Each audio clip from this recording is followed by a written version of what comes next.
Hey, everybody. Well, it's not 2 o'clock, it's 2:21. I have to make sure everything's correct before we can go on. I've learned my lesson. Just don't go on if things aren't the way they should be. Because you only get one take. See, we're live. There's no buffering, there's no margin for error in any of this. I have to come on and I have to come correct. I have to say the things right. I have to know what I'm talking about. And our graphics have to be correct. And with that, we're here. Ladies and gentlemen, welcome to the Amazing Grace Sports Network. I am Clay Morris. This is a Wednesday. Sometimes we do a Health Wednesday. My wife is very healthy, but she's not doing this with me today, so I'm rolling solo. Solo. That's right. I'm doing it on my own. What I want to get across here is that listen, it's a bright sunny day here in Florida. It's 70 degrees outside, I believe. Let me just check my weather here. And while I'm doing that, I want you guys to take a look at this. I want you to take a look at this. Tell me what you see. Then come on, let's try this again.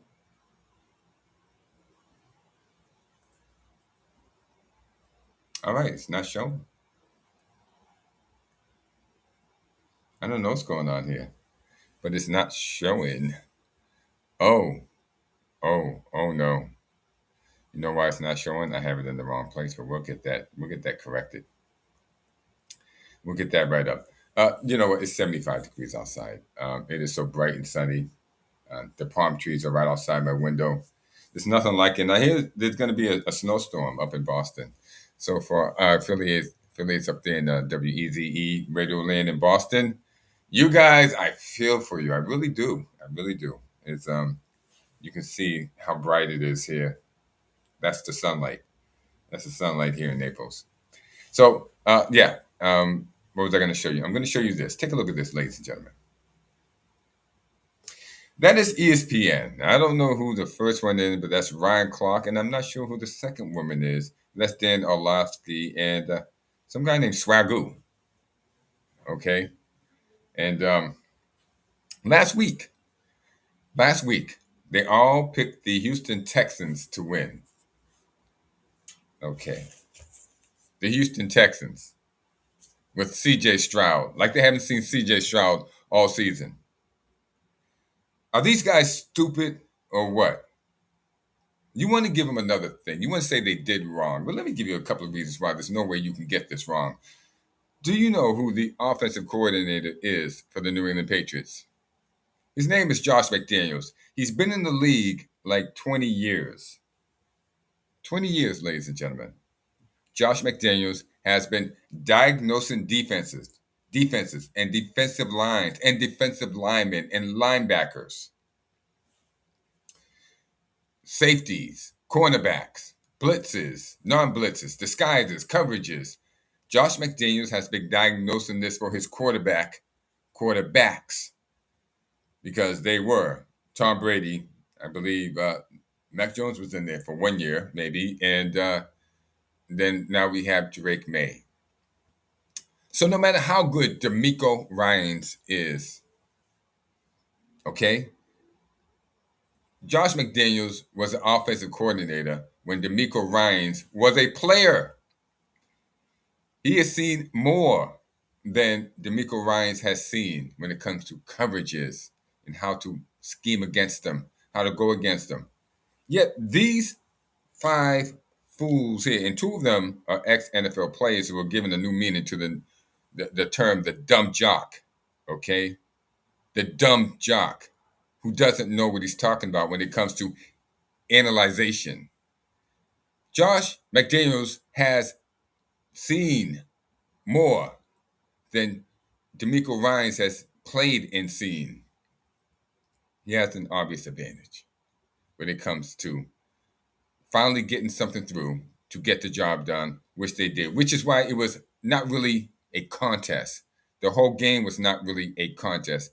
And do you know, on the other side of the ball, on the same side of the ball, there's a guy named Mike Vrabel who played on 3 championship Patriot teams. He knows how to coach a defense. His defense is working like a fine-tuned machine. Not like these clowns who are sitting in front of you having no idea what they're doing. His defense is a top five. It might be a top three. It might be a top one now that the Houston Texans are gone. And they're trying to compare the Denver Broncos, who the Patriots are going to play now, to the the Houston Texans. But before this, they said the Houston Texans, there was nobody like them. We've never seen a defense like this, not since the 54 defense of Buddy Ryan, or the 46 defense of Buddy Ryan. We haven't seen a defense like this. And yeah, they're a good defense. But when you have a great offensive coordinator, he is going to scheme away, even with a second-year quarterback, to beat. He's a good second-year quarterback to beat a great defense. I'm sorry, guys. You guys have missed the mark, especially you three guys. Orlovsky, you played the game. That's right, you were a quarterback, right?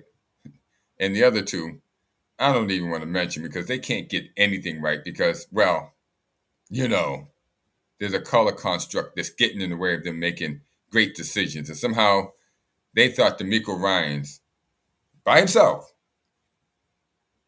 was better than Mike Vrabel and Josh McDaniels put together. Who thinks that's stupid? Well, that's what happened with ESPN. And that's why they are what they are, a complete joke when it comes to making picks in the NFL and, well, a complete joke when it comes to basketball. We're actually talking about the WWE when we talk about basketball, but we won't go into that today because there's so much more to talk about. We have blue skies and we have white puffy clouds. And another thing we have is the Denver Broncos. Yes, the Denver Broncos are the New England Patriots' next opponent. And the Denver Broncos are 5-point underdogs. 5-point underdogs in a home game for the AFC Championship of the NFL against the New England Patriots. And some people are saying that's all, and I'm one of them. Yeah, that's all. 5 points. They're just 5 points down because the Patriots are going to beat the Denver Broncos by at least 14 points. 14 points.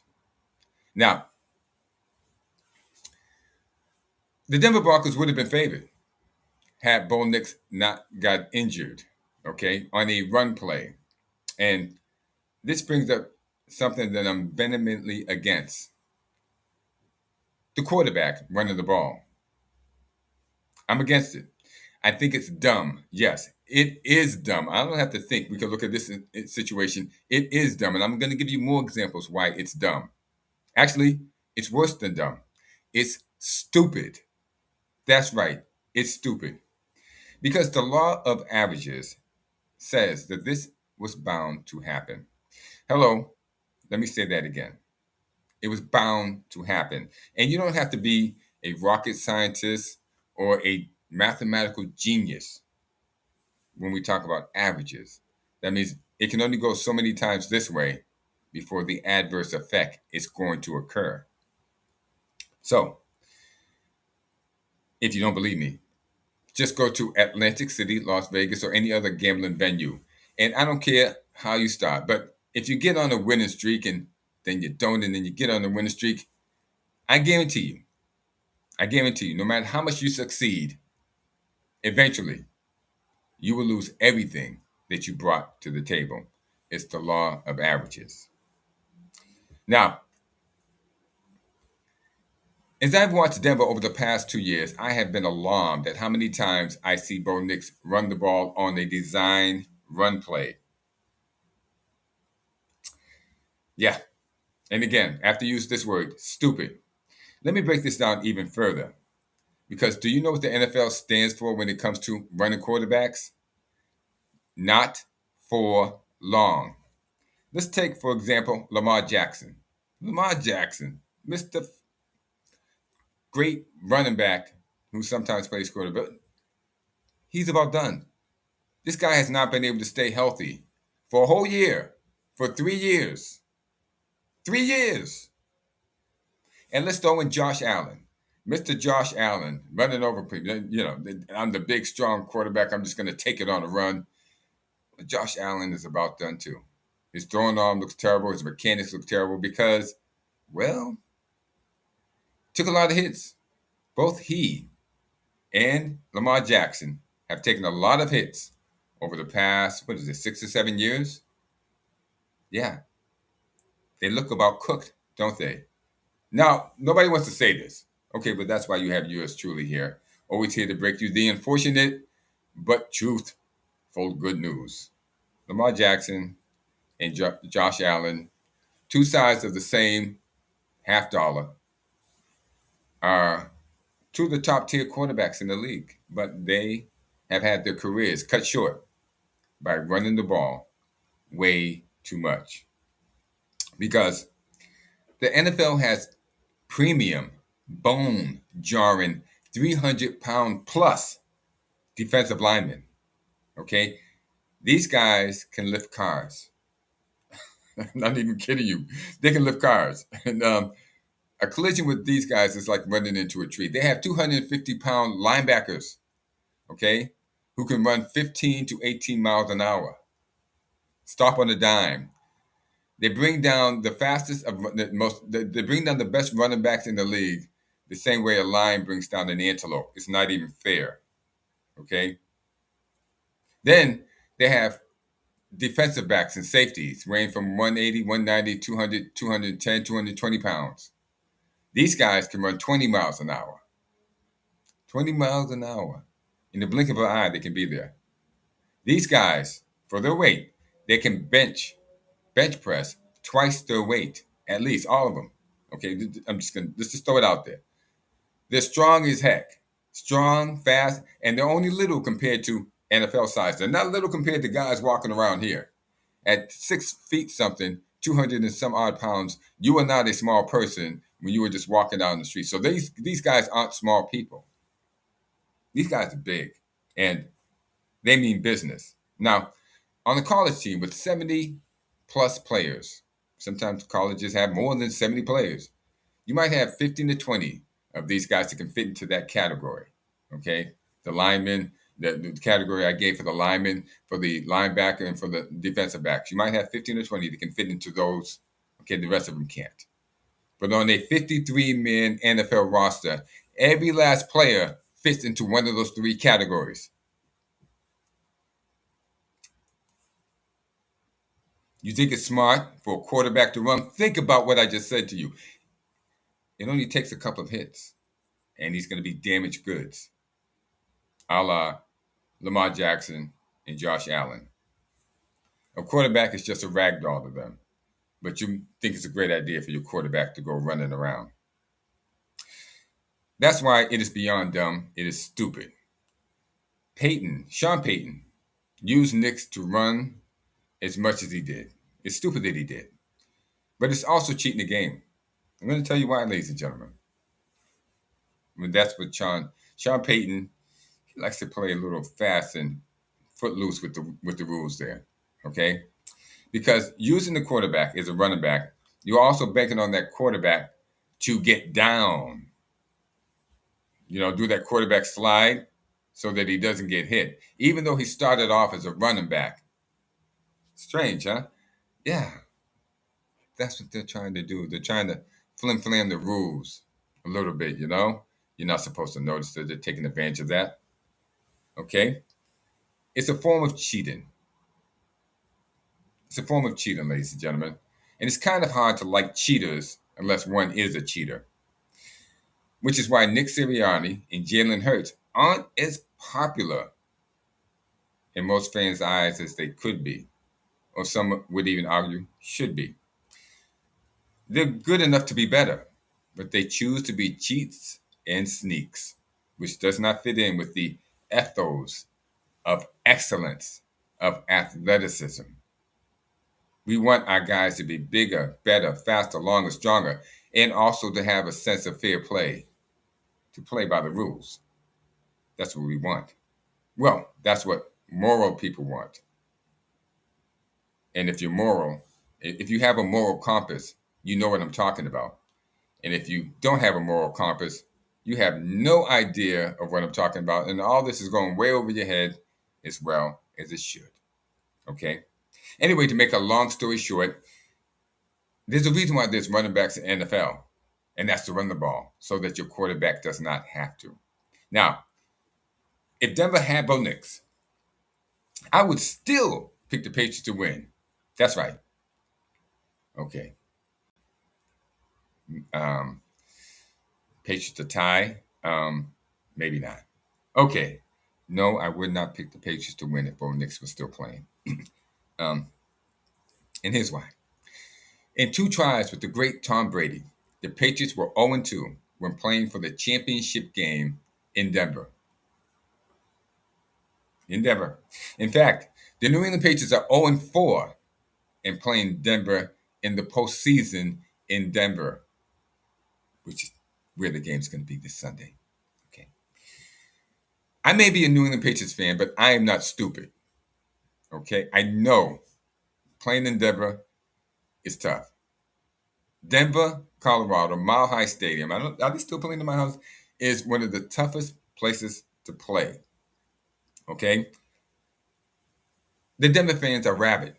They're crazy. They're insane. And it's beautiful if you're a Denver team that you have these rabid, crazy, unrelenting fans that suck the air out of the stadium so that the opposing team cannot breathe, and they do it purposely. They do it purposely. And I know there's a hidden cache of oxygen somewhere around the Denver bench, and you're not sharing it with anybody. You guys are still sucking oxygen somewhere. And meanwhile, the opposing team, like the Patriots, are fatigued because your fans have sucked all the air out of the stadium purposely. And well, between the air and and and the fans and the team, the actual players on the team, Denver is a tough place to play to get out of there with a win. I mean, you have to have everything going right. Now, you may say, well, because because the Patriots are 0-4, the odds are in their favor. And I say, yes, now that Bo Nix is out. Not if he was in there. I'm not too sure I would say this. I might be saying it the other way, but everything seems to be coming up Patriots. So don't listen to anyone who's giving you false hope, Denver fans, because 5 points is the least that you will be beat by. I'm saying it's going to be 14. It's going to be 2 touchdowns. So don't go betting on this game. Don't go thinking I'll take the points. No, don't do that. Don't do any of that. Okay, because I don't want you to lose in anything. Okay, don't lose. Don't even think there's a chance of Denver winning this one. This one's over. OVA, as we say in Massachusetts. Over. Okay, it's over. And I'm not saying this in a braggadocio manner. I'm not saying this in a disrespectful way. But there's no chance for you guys this weekend. I'm saying this as a matter of fact. This beatdown has been a long time in coming. That's right, Denver fans. A long time in coming. 40 years, in fact. 40 years of pent up frustration since the first playoff defeat at the hands of Denver back in 1986. This is the Patriots' year going forward. And next year going forward might be the year also. Because I'm not sure whether Joe Lombardi, who is supposed to be the offensive coordinator, or Sean Payton, who is the offensive coordinator, I don't know which one of them thinks it's a great idea for Bo Nix to go running the ball. Okay? I don't know. I don't know who came up with this "we are smarter than them" idea, but our offensive coordinator, but the Patriots' offensive coordinator is Josh McDaniels. Josh McDaniels does not design run plays for Drake May. He isn't stupid. So more than likely, Drake May will be just as healthy next year in the playoffs as he will be this year. And that does not bode well for the Denver Broncos. Because if we do it right next year, if the Patriots do it right next year, the championship game, it's going to be in Foxborough, Massachusetts. You'll be coming to us, which has not worked out well for you guys. With that, ladies and gentlemen, I want to thank you for coming. That is my show, the AFC Championship. That is my show. Thank you for coming. And I want to thank each and every one of you, because we've reached 80,000 subscribers. I think it was yesterday, 80,000 subscribers. And it's been a long time in coming. We've had to work really hard at this and learn the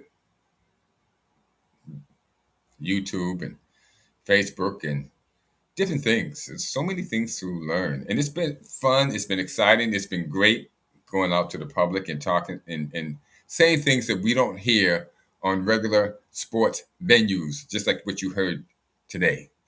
You're not going to hear this on regular sports venues. Why? Well, it's just because we're different. And you can pick us up on Saturdays also, WEZE Radio. You can live stream it, or you can get us on YouTube.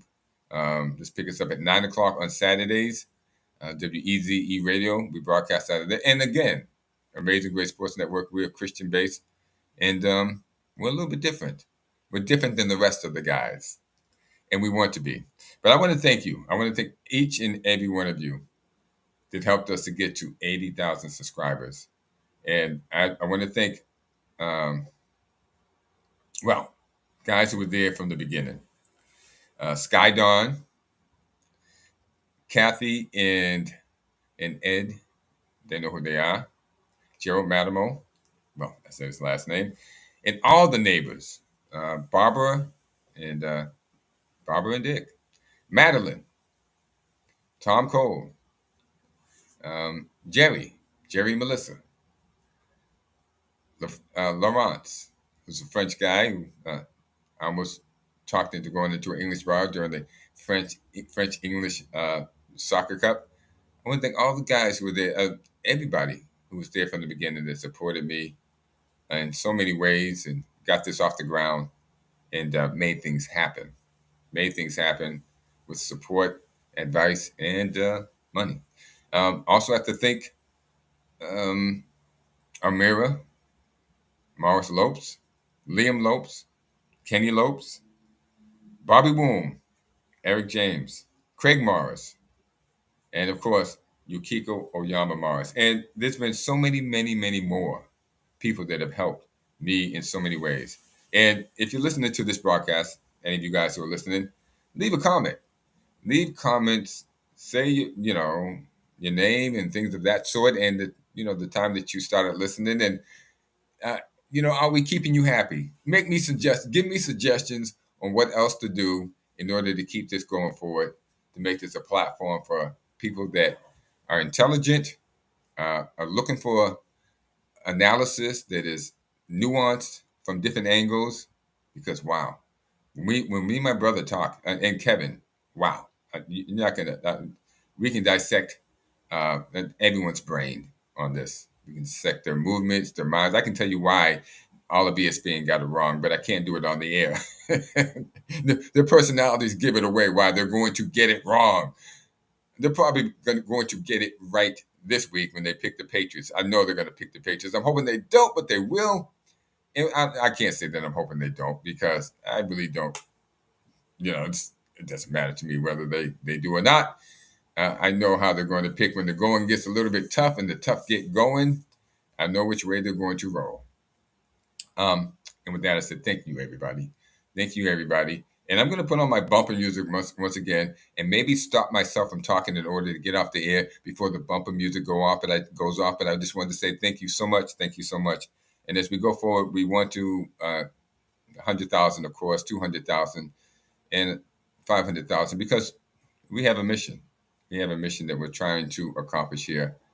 And by the grace of our Lord Jesus Christ, we have big plans. With your help and support, we can become a beacon of light to all that seek it, from, well, as you see, Afghanistan to Zimbabwe.